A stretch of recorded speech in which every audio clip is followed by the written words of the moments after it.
Hello guys and welcome back to Let's Build. This time around we're building the farm area, just in this little valley that I've shown off in the last couple of Let's Builds.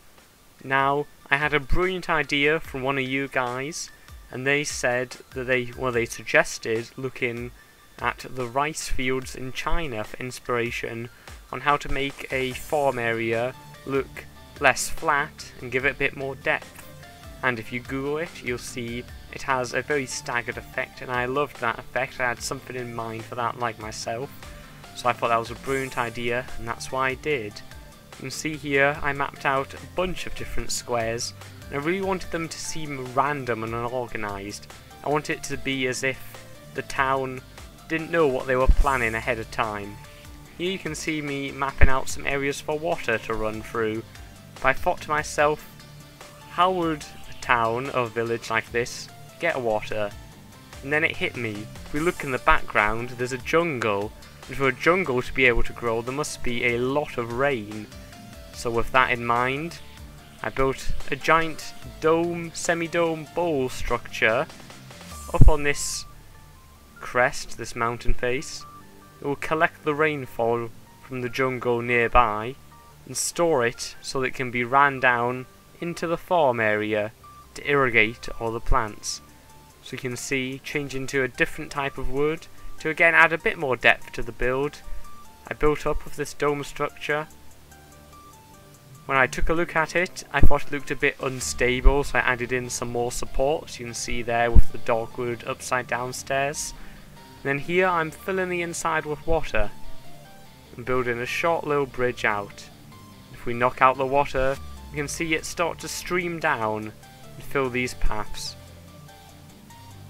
I like the way that this seems a very random build. The villagers wouldn't know what they were doing. They would start with one plot and then expand and expand as the village grows larger.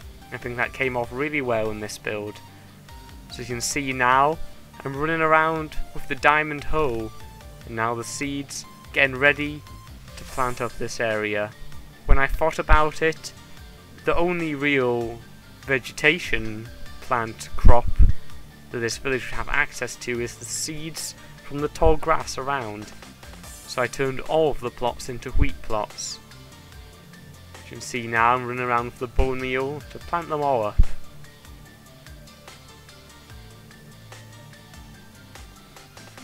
And coming down, I finally added some small details and half slabs to allow navigation through the crops, just so it didn't seem too random and bland.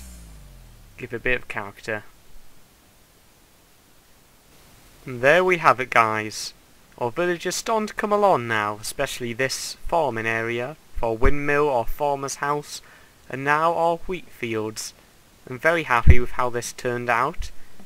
I think especially the way the water spreads randomly and the different staggering effect. So once again, thank you for that suggestion.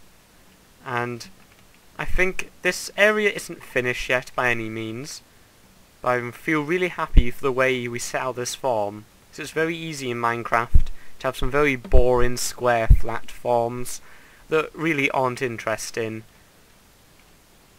I like the way the water falls down the side and really runs across here. My next plan is to look at the navigation of this area.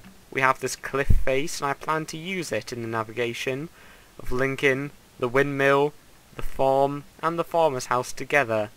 And we also need to look at livestock for the town, because obviously the farming isn't limited to crops.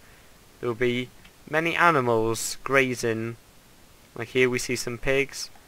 We'll have all of those in livestock, possibly over here near this waterhole where they'll be able to drink. I think that's a good idea.